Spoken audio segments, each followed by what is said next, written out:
ফুল গাছ নেবে গো, ফুল গাছ। ভাবছি গাছের দোকানটা দিয়েই ফেলি। এই এমএ বিএ পাশ করে কোনো লাভ হলো না, বুঝলে। আর বলো না, কাহিনীটা শোনো এবার। একটা কাজে একটু বেরিয়েছিলাম, তো চোখে পড়লো আজকে গাছ কাকু শুধু গাছ নয়, একেবারে ফুলের বাগান নিয়ে বসেছে। জিজ্ঞেস করলাম, কাকু কত করে এই চন্দ্রমল্লিকা গাছগুলো? বলে কি না 80 টাকা থেকে 60 টাকা। ওরে বাবা, যেই চারাগুলো আমি 5 বা 10 টাকা করে কিনে নিয়ে গিয়ে লাগিয়েছি, সেগুলো ফুল হওয়ার পর এত দাম।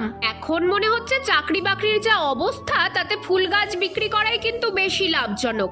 আমার ফুল বাগানে তো এর চেয়েও বেশি ফুল ফুটেছে। এক একটা গাছ নিঃসন্দেহে 150 থেকে 200 টাকায় বিক্রি হবেই। তার উপরেই হনুমানগুলো, প্রজাপতি সবাই আমাকে উৎপাত করা শুরু করেছে। তাই ঠিক করেই নিয়েছি, আমি একটা গাছেরই দোকান দেব। 10 টাকার গাছ কিনে 1000 টাকায় বিক্রি করবো, একটু বেশি লাভ করবো, বুঝলে।